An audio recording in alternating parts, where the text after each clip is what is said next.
They're doing really well. They're right where we want them to be. We see it with every class that comes through. They start, they struggle and they start working through it, which is exactly what we're trying to get them to do, to press on themselves, to become a little bit harder on themselves and press through some of the problems that they have. We've seen them in PT. They're coming along just fine. They're faster. They're stronger. They're throwing up a little less each day. So we're pretty happy with them so far. Personally, when I start with these classes, I really don't put any of my emotions on them or into them, just because at that particular moment I don't know who's going to stay and who's leaving. And so I wait till the class develops a little bit, until they kind of essentially earn our respect. And this class has done a really good job of doing that. Like, we respect a lot of these cadets. I've gotten to learn who they are a little bit better, because at the start of the academy, they're robots. They're intimidated. They're scared to do anything. And now we're seeing some of their personalities come through, and I'm learning who they are a little bit more. And I think likewise, I don't know what they've been saying, but I think they start seeing our personalities come out too, because we're a little bit robotic at the beginning with them. But ultimately, I want them to see our personalities, because once they get out and they get through FTO, I want them to want to come back and train.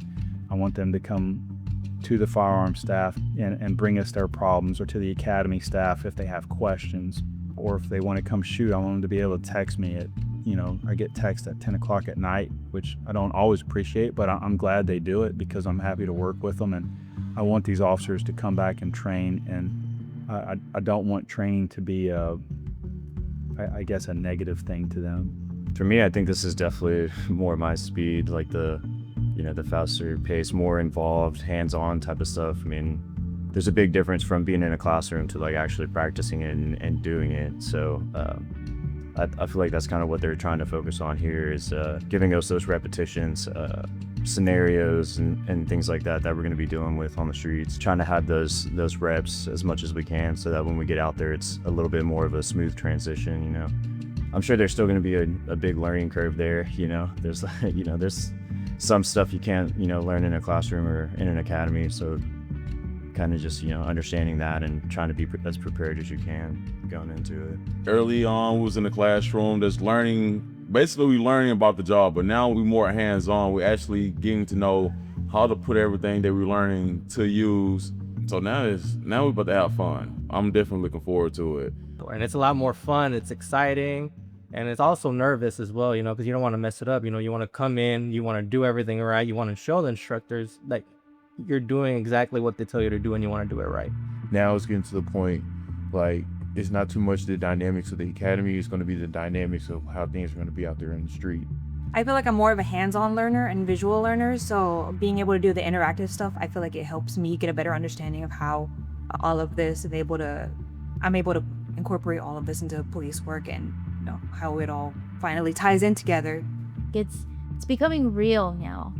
We're doing more hands-on things. Being able to incorporate and actually do the actions that they're teaching us, that's gonna help me out in the field. And so I'm really excited about this part of the academy. It's getting real.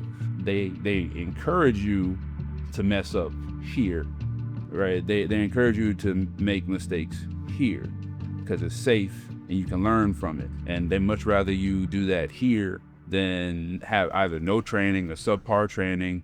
They send you out to the street and then something bad happened to you because you just weren't prepared. I'm appreciative for like what we're doing and what we're going through right now. Other mistakes that we're making. Y'all aren't terrible about it. There's just a few of y'all. Usually in most classes it's orders, where we add additional movement into our draw. What I mean by that, if we go to draw, we go like that. When I do this, I'm going for that draw. And I dip down, where do I take my gun? Down, right? You don't have to be a firearms expert to come in. In fact, we prefer people who are kind of an open book, because they're easier to teach. Started, of course, with firearm safety and had a hard focus on that, make sure they're handling the gun safely. And once we were comfortable with all of them, we progressed pretty quick and went from just pure accuracy, how to shoot the gun and how to draw the gun fast and how to move with the gun and how how to work in a real world environment with their firearms. In their firearms training, they start very basic. Even the guys that probably have some firearms experience, we ask them that they just start from square one.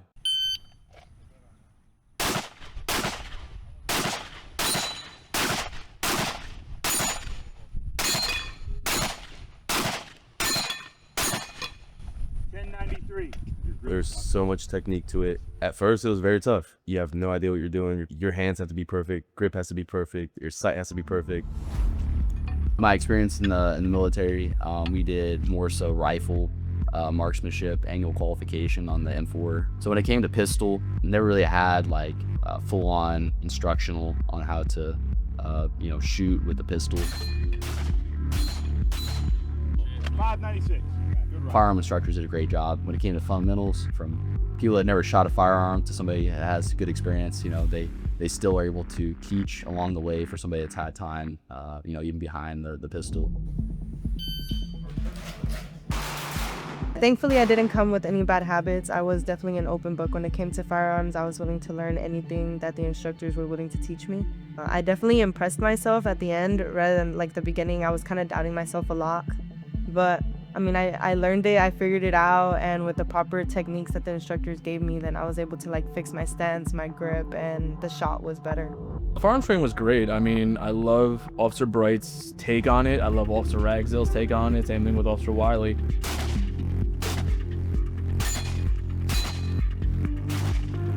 They're all really good at explaining things. They put everything into realistic context. So it was my first time. I was a beginner with everything. So everything the instructors were saying, I was trying my hardest to soak it up like a sponge, No,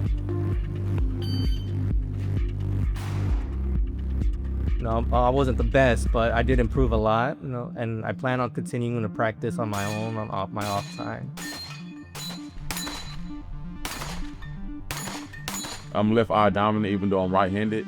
So I'm used to always having my right eye closed. Having them out there teaching me how to shoot with both my eyes open, it was a little bit of a challenge for me, but it was definitely interesting to learn how to do that.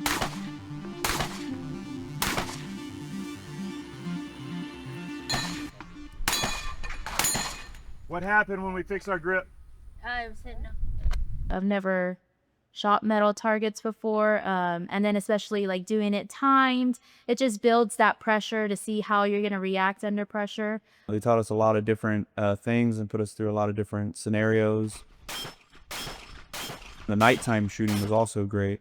You could definitely tell, there's a difference between having two hands and being able to see what you're looking at in the day versus having to shoot with one hand because the other hand has to use a flashlight.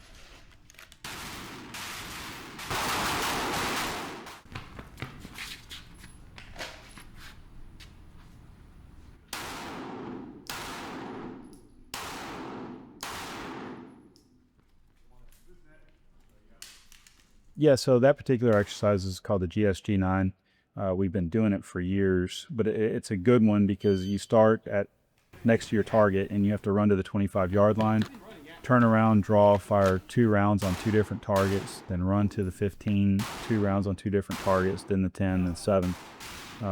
So it makes you, that short sprint, get your heart rate up a little bit. You have everybody watching you while you're doing it, and it's a competition style event. So you have added pressure, and it just makes it more than just shooting a target. It really combines a lot of the stuff that we've done through the entire week. You have to consider things like your target, the backstop, what's behind that target, and then beyond that, because every round out of a gun is a potential liability, whether it's criminal or civil. It's a potential liability. It's something we try to teach our cadets and our trainees in their firearm skills because it's a consideration every time you potentially have to use your weapon. And I try to get it across to most people. If I never have to pull the trigger on my gun in a 20 to 30 year career, that's a great career. No, we can work this out. Me and my partner are here to help you out. We're here to listen to you. We're trying to help you. But first, I just need you to put the knife down, and we all safe in this room. Do you understand? Do you remember in de-escalation we want to talk about threat versus threatening? When I teach de-escalation, I like to teach it in a mindset of to slow things down. If we can slow things down prior to rushing into everything, maybe take that little breath figure out what we have, slow down, and we can get different resources that we need. What a lot of people don't realize, de-escalation, you know, we hear it in the news, they didn't de-escalate. Anything wrong with me doing this? Hey, can you put that knife down? Just say something. No. I really can't hear you, dude. Put it down, I'll come in and talk to you all day. What I try to teach is anything within the point of contact to resolution can be de-escalation. It could be me lowering my voice, right? That could be de-escalation. It could be me stepping back. We have an emotional rational scale. Right? If our emotions are high, our rational thinking is low. So our goal is to bring their emotions down so that we can have their rational thinking at a level that we can work and help them. What? I had a ticket. I want to talk to a supervisor right now. We have so many precipitating factors in today's world. It could be job loss, it could be the loss of a spouse or significant other that have driven people to some sort of a behavioral crisis. We can also add on top of that, you know, substance abuse, prescription abuse, drug abuse. All of these are contributing factors that can make one precipitating event the biggest crisis that this person is going to have. Now, us as officers have to go in there. We have to read the room. We have to understand what's going on. We have to be able to communicate. We have to be able to verbalize. We have to be able to use what we're taught in the academy to be able to slow things down and kind of de-escalate. Again, the de-escalation to me is just slowing things down.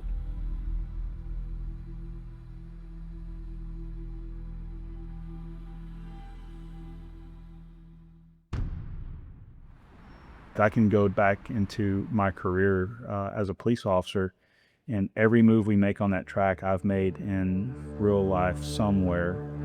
That really sticks out in my mind.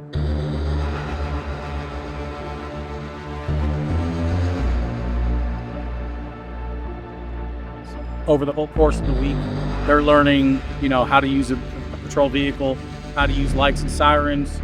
They will learn different ways to manipulate the steering wheel, using the throttle control with different speeds, braking, evasive braking, and evasive maneuvering. Or, you know, a kid running out in the middle of the street, they have to be able to swerve and be able to use that evasive braking for them. So working on driving some evasive maneuvers. When I was talking about evasive maneuvers, we were talking about how they can push the vehicle in adverse conditions, whether there's heavy traffic. We've got The driving part for me I liked it. You know, like I mentioned last time, it's definitely different how you drive in the course, in the racetrack versus how you drive in the regular street. We all thought we knew how to drive before this and stuff, but you know, with cones, not be able to hit cones and going at a good speed, you start to tend to, you know, to see that you're not as good as you really thought you were. Firearms was more my speed, but driving, you know, I thought I was a pretty good driver. You know, I used to do Uber and Lyft, 5 stars, by the way.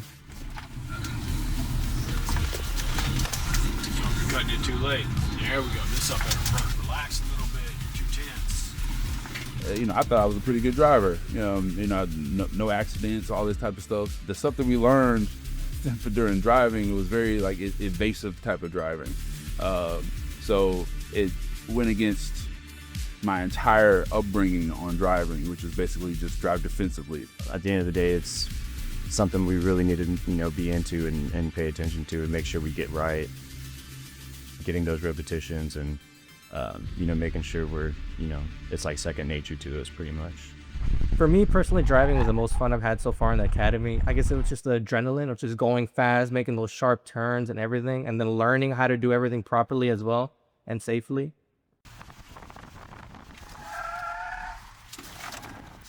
It was fun. I enjoyed it a lot, especially being out on the track. What I enjoy most about it, honestly, is just enjoying my other cadets, having fun driving, seeing them run the course. The course was pretty fun. Driving was fun. The course was a little intimidating, especially since they were like, we're going to have one course and then we're going to do another course. But once I went through the motions and did my slow run, so to speak, I knew what I needed to do. And so then I was ready to put the speed on and really test myself. And I like that we're able to like test our limits here before we get out into the field.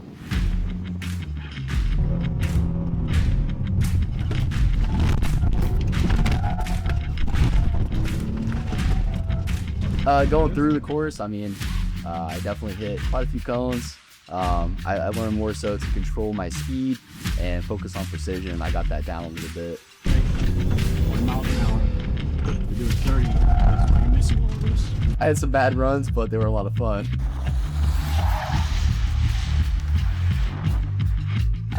No, I really enjoyed driving. I mean, at times there are, times where I got, frustrated. I'm not going to lie and sit there and say that, oh, it was perfect, everything went smoothly and stuff like that, because it didn't, Like, there are times where, you see the track when you're like, oh my gosh, there's a bunch of cones, I don't know where to go, Of course, I ran over cones multiple times.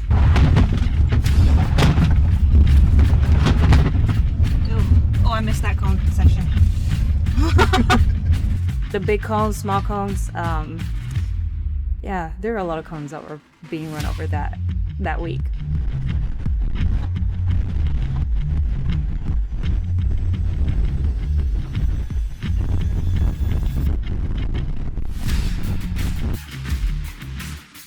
Oh, so driving, it was a learning experience.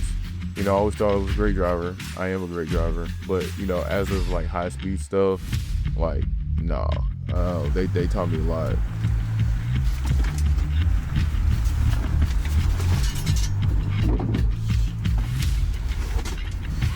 Making basic maneuvers very quickly and things like that. So that was the fun part. I would honestly say driving was a learning experience.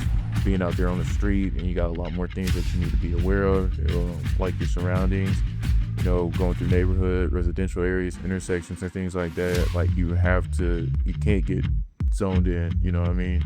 Because like they say, you gotta drive for the due regard of the community and things like that. So definitely after a lot of reps, we definitely all got better at it, to the point where, we all passed our test. And so I feel like after we got those continuous reps, all of our nerves started to calm down, and it started to get a lot more fun.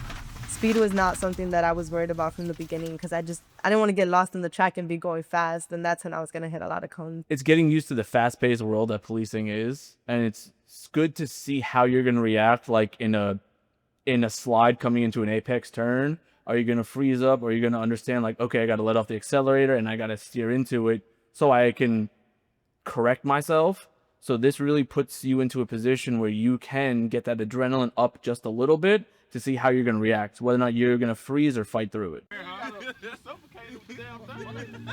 We're together 9 hours every day. We barely see our families. Like, this is the family that we kind of grew up with and grew into. But the cookout, it was nice. Kind of felt like I was hanging out with family, I think having that, barbecue and kind of seeing everybody come together and work together to, make sure we're all fed and getting through that night class is, pretty cool to see. Everybody cares about each other, and, there's a good camaraderie around here. With our class, everybody's pretty close and is comfortable talking to each other and kind of looks out for each other and, helps each other when they need it. So, but I think our class is pretty good about that. And, also just holding each other accountable. And those are good memories for sure.